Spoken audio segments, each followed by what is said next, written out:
This part 8 video on my sincere advice to Punjabis and Sikhs in India, as well as those in North America and Britain, offers advice to Punjabis to survive the perils the Germans and their Indian alliance partners have put us in. The advice will also be useful for all people interested in nation building. Hello friends, this is Unmasked Truth with Harmanjit Saini, where I provide unique analysis of world events based on the unmasked truth that after surrender, Germany continued World War II clandestinely and became a killing machine.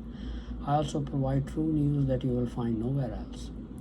I started this series of videos on advice to Sikhs and Punjabis of India because I advise the United States and British governments to send all non-white people to their countries of origin after exterminating all German masqueraders, man, woman and child.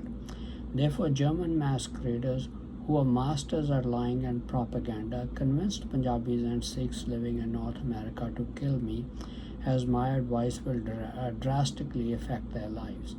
Attempts have already been made and more plots have been hatched to follow through on the masquerader advice. Therefore, I was constrained to bring out the true facts to counter German masquerader propaganda, and hope that I have convinced them to not take such action. In part 1 of this series of videos, I described the relationship of Punjabis and Sikhs with the USA and how it started about 40 years ago.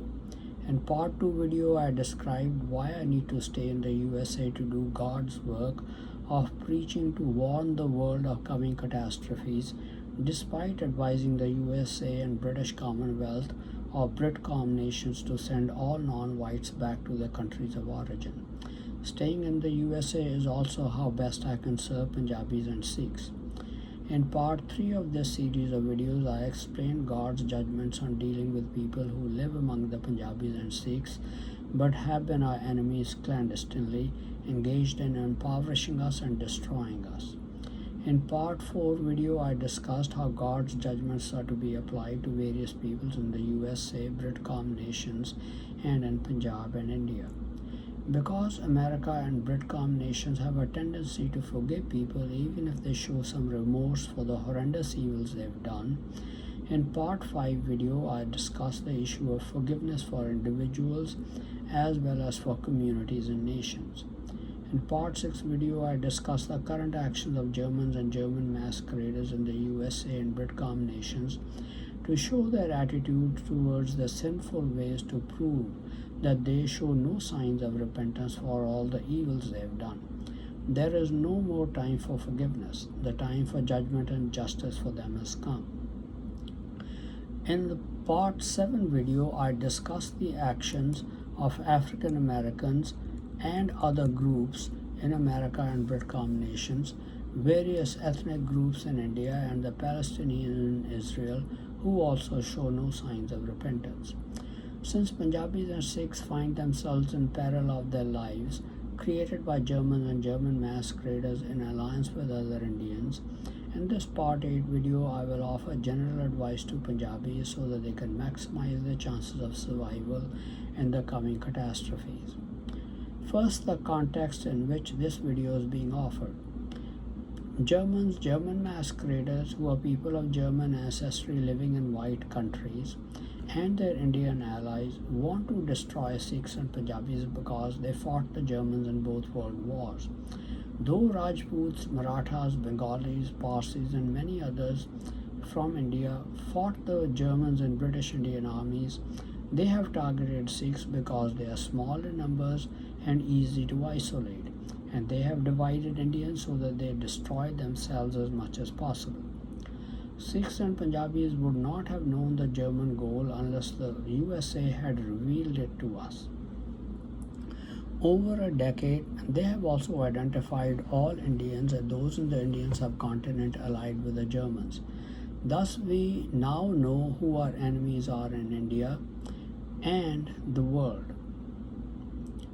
Now let's discuss the plans of the German and the Chinese, Indian, Pashtun and other allies. I have to bring Bible prophecy in the discussions because the Germans make their plans based on Bible prophecies as advised their prophets, who have all learnt about prophecy from Mr. Herbert W. Armstrong, through whom God founded the modern era of His church. They are intimately familiar with it because they have been members of God's church for most of their lives. According to prophecy, the USA, BritCom nations and Israel will be defeated by a German-led alliance, removed from their lands and sold as slaves around the world. The goal of the Germans, German masqueraders, and their allies is then to occupy the lands of themselves. The time for fulfillment of this and related prophecies is at our very door. As we speak, Germany, China, Modi's India, Pashtuns in Afghanistan and Pakistan, who control governments in both countries, have already set their plans in motion. Pakistan is placing its armies on the border with India. China is planning an attack on East Indian states to start the Third World War. The war in Sudan has been instigated by China to put a government in place that can control shipping traffic through the Red Sea as part of China's strategy to control the flow of trade in the world, to lay an economic siege to the USA, BritCom nation, and Israel.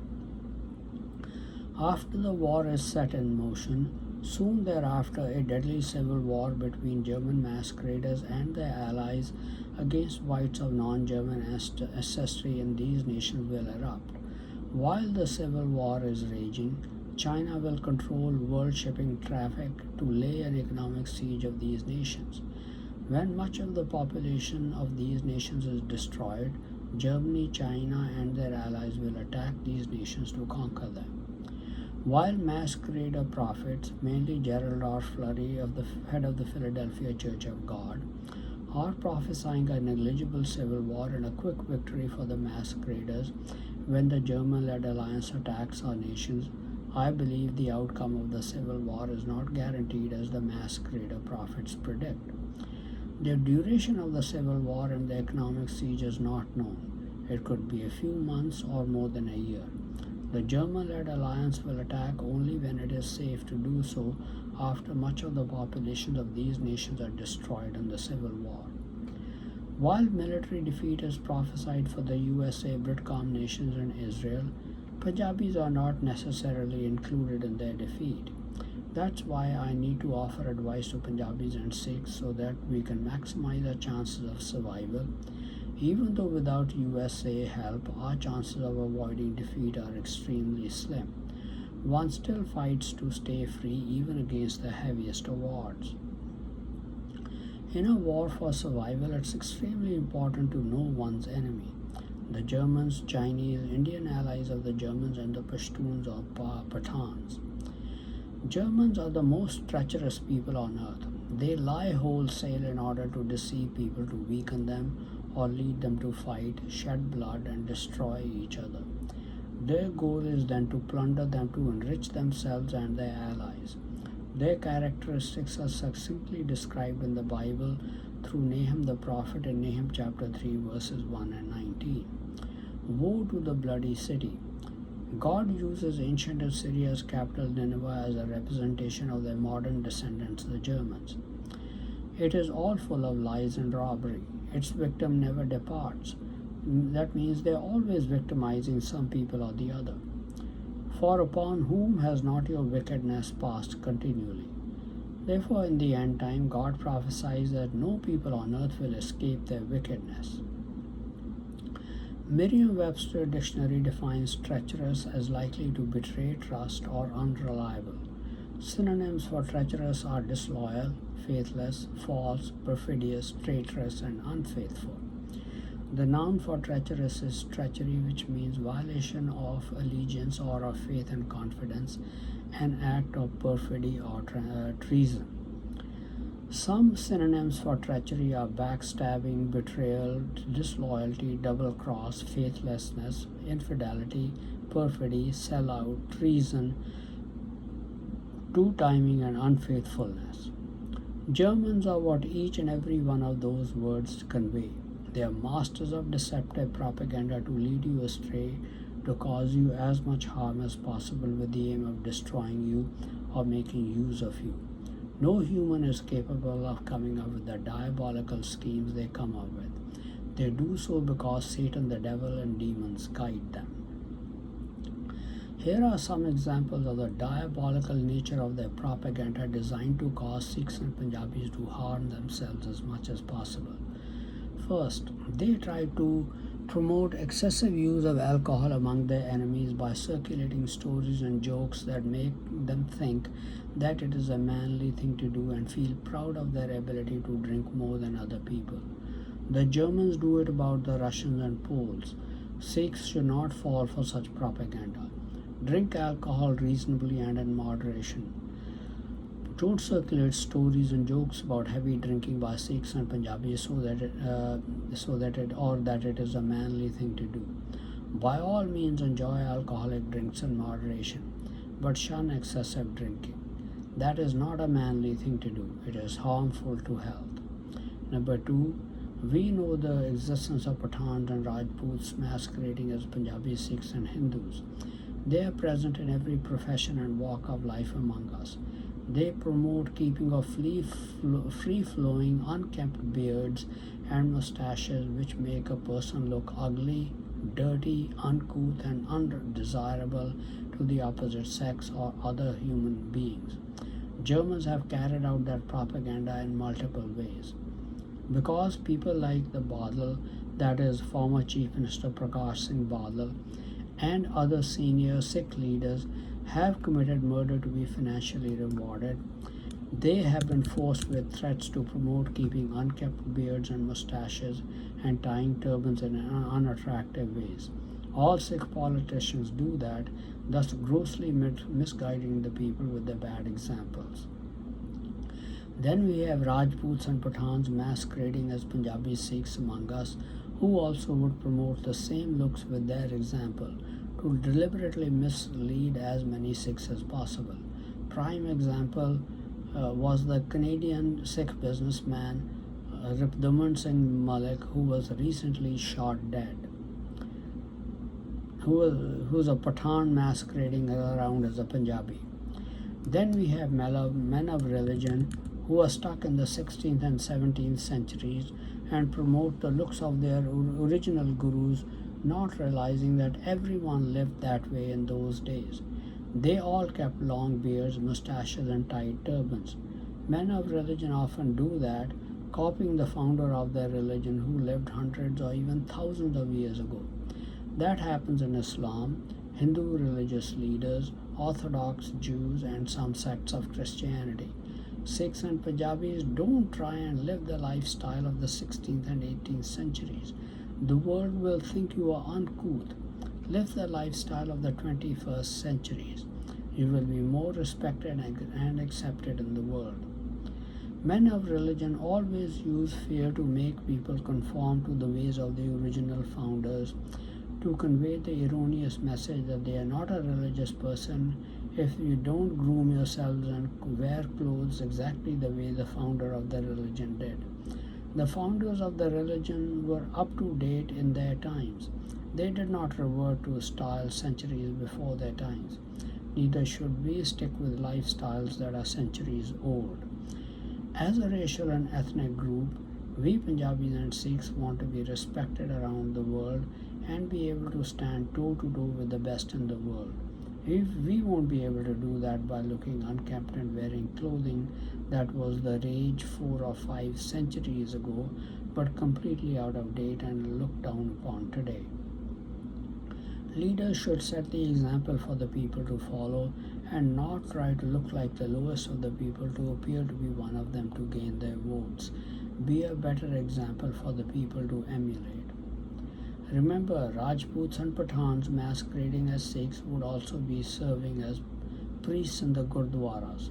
As allies of the Germans, they will be deliberately trying to mislead us by promoting primitive ways of looking and living our lives.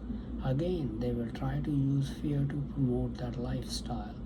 They will argue that if you don't look the way the original gurus looked, you simply are not religious enough, will not please God, and will not obtain salvation. Don't fall for that nonsense. A good man of religion is one who obeys God's laws and not one who dresses or looks in a particular way. Shun such frauds masquerading as men of religion. Number 3. We as a people must take pride in looking good. That requires good grooming and wearing good clothing.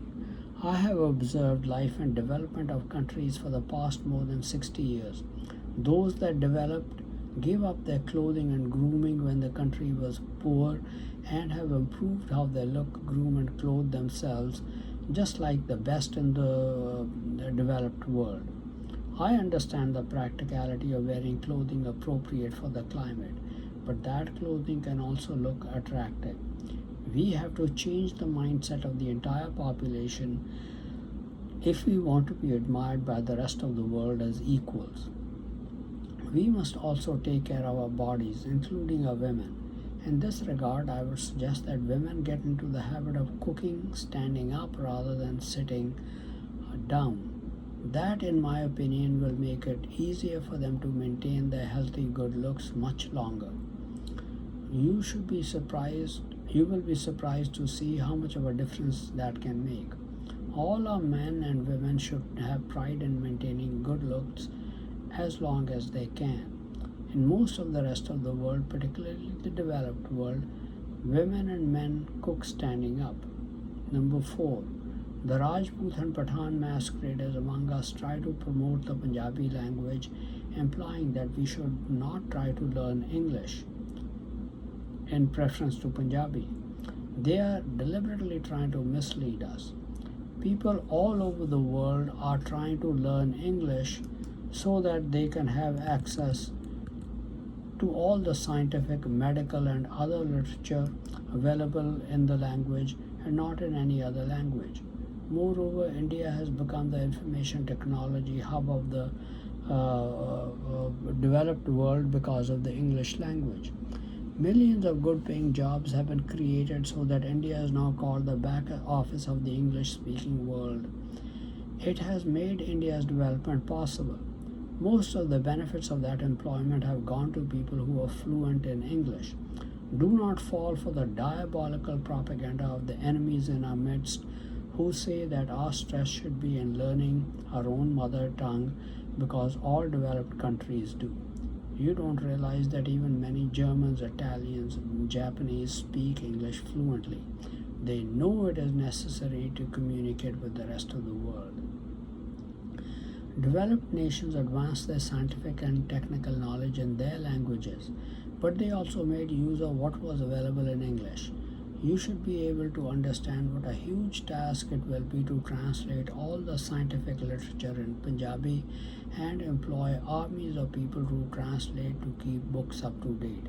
It can be a long-term goal, if at all, but for our urgent need, we have to develop our industrial base to be able to defend ourselves. And so we can't fritter away our energies in such endeavors that will sidetrack us in our efforts. By all means, learn Punjabi and Hindi so that we can communicate with many other people in the country, but make the learning of English also compulsory in schools so that we will have a large labor force ready to take up millions of good paying jobs in call centers, information technology, and back office operations. I will work to make such millions of high paying jobs available to Punjabis, but our leaders should make the workforce ready to handle those jobs competently. Ability to read and write good English is the most basic qualification for those jobs. Reject the teaching of men of religion or Rajput and Pathan masqueraders among us who are trying to misguide us about learning English. Number 5. People all over India are promoting the idea that Punjabis and Sikhs are known for filthy language. People who profess to worship God should not be known for such things. My theory regarding is that we did not start this way in India. I know of personal examples, one a Pathan Sikh and another a Rajput Sikh, both masquerading as Punjabi Sikhs, that it is their influence among us that we acquired this reputation. They will probably continue to use vile language and Punjabis will still keep getting maligned. But genuine Punjabis should ban filthy language in their households and among themselves. It is not becoming a decent, God-fearing people to be known for such conduct. In the USA also, I have witnessed that German masqueraders have injected filthy language among Americans of Israelite ancestry. I may be having a normal conversation with them when they suddenly burst into the vilest language one can imagine. I believe the same phenomenon is operating among the Punjabis, with Pathans and Rajputs masquerading as Punjabis, introducing filthy language among us. As I said, I have witnessed uh, uh, two examples personally. But the bottom line is that genuine Punjabis should get rid of it out of their lives. It will require a great deal of effort, but with our leaders setting the example, but a God-fearing people like the genuine Punjabis, whose ancestors Abraham, Isaac, and Jacob of the Bible have known the true God of the Bible, must and should be able to accomplish this task. Number 6. Genuine Punjabis, particularly Sikhs, have been known for their chaste conduct in sexual matters for centuries. Here is what a Muslim author, Noor Muhammad, writes about the character of the Sikhs and the way they dealt with their adversaries in his Jangnama or war epic he wrote in the mid 18th century or early 18th century. In no case would they slay a coward, nor would they put an obstacle in the way of a fugitive. They do not plunder the wealth and ornament of a woman, be she a well-to-do lady or a maid servant. There is no adultery among these dogs, nor are these mischievous people. The Muslim author calls them dogs and mischievous people because they intercepted and confronted the Afghan Muslim invaders when they came and looted their land, Punjab, and rescued the young girls and women they were carrying to their own lands to be used as sex slaves or servants, and took back some of the looted wealth. Muslim author continues, there is no thief at all among these dogs, nor is there any housebreaker born among these miscreants. They do not make friends with adulterers and housebreakers, though their behavior on the whole is not commendable. Their behavior to this Muslim author is not commendable because they fought his Muslim masters, the invaders from Afghanistan. The Muslim author writes about the chaste and upright character of the Sikhs because he observed them, but was himself fully immersed in the unchaste, wild sexual conduct of his own Afghan people and their ways of plundering the wealth of others rather than making a decent living through hard work. Sikhs are known for protecting the honor of women and young girls, even to the extent of putting their lives on the line. How did we acquire such traits? The most recent example is the atrocities committed by Afghans and Pashtuns against Punjabis during their invasions and carrying away young women and girls and murdering the older ones. Sikhs gathered their courage and started rescuing them. But we also have about 2.5 millennia of history prior to that in Punjab. Our Jewish ancestors settled in Punjab, and they were known as Jats and Saini, after they were defeated by the Babylonians and enslaved by the Babylonian king Nebuchadnezzar. We forgot our Jewish ancestry and religion because our ancestors forgot their identifying sign, which is the Sabbath day or seventh day of the week for worship, married local women who over the centuries converted them to their religion, which is Hinduism, and got busy with their lives earning a living through agriculture.